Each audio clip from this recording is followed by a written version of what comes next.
after 75, the vigor, I think there's some scientific idea there that maybe the vigor is not as much after 75 years. So that one I wouldn't quarrel with some. I know there are some leaders who have been leading even beyond 75. But I think if you want very active leaders, it should good to have the ones below 75. So are you saying you wouldn't go beyond 75 yourself, sir? Not at all. Bw'atyo Pulezidenti Yoweri Museveni yategeeza NTV 212 bwe twamubuuza obanga n'asobola okuvuganya nga awezezza emyaka 75. Olunaku lw'eggulo bwe yabuuziddwa ku nsonga y'emu bannamawulire yabajulizza basawo. So you go and get a medical report about the fitness of somebody post 75, whether they are medically fit to lead. Ku kyabaka ba NRM basisinkana ku Parliament Sabbiiti eno ne bayisa ekiteeso eky'okukyusa ssemateeka okugyayo emyaka omukulembeze w'eggwanga kwalina okukoma. Museveni agamba nti wadde si endowooza y'ekibiina naye bano bannakyewa era nga bazze basoomoozebwa. That one is not the official NRM caucus, but there are NRM people who are they call them nyekundire volunteers, and they have got their views. And originally they were provoked by these malicious people who were busy. Wabula President agamba nti bo bakola ogwabwe ogw'okuteekawo ssemateeka. Really, for us, we did our work in 1993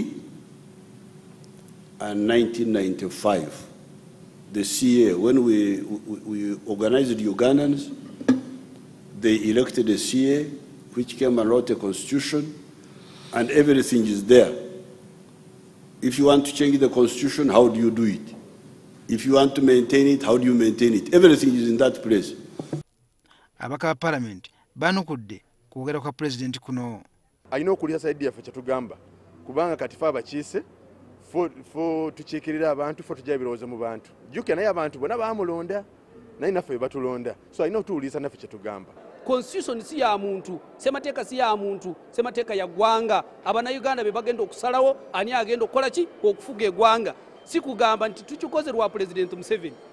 Kulaba okwange President Museveni ye civil servant namba emu mu Uganda. Si kyekyo bw'abanga ye civil servant namba emu mu Uganda nga ba civil servant si bonna abalala babeera laid off nga batusize emyaka, kati kyekigana President okutuukayo. Ku ttemu eribadde ligenda mu maaso mu ggwanga ndala eri abakazi, Museveni agamba nti wabaddewo obunafu era nga bagenda kubugonjoola. Okutandika n'okutemula abasheiki b'abasiraamu, n'okutemula Joan Kagezi, n'okutemula abantu abalala abawala baffe bano, tusanzeewo obunafu. Naye obunafu obu twali tetubutadde kusira nnyo emabega, naye kati tubutadde kwesira era bugenda kukoma. Bino byonna byayogedde ku State House Entebbe ng'annyonnyola ku bikwatagana etteeka ku ttaka gavumenti eryagala okuleeta. Museveni agamba nti waliwo obulimba bungi obutambuzibwa ku nsonga eno wadde ng'ekigendererwa kya kuyamba kukulaakulanya ggwanga so si kutwala ttaka ly'abantu ku bwereere.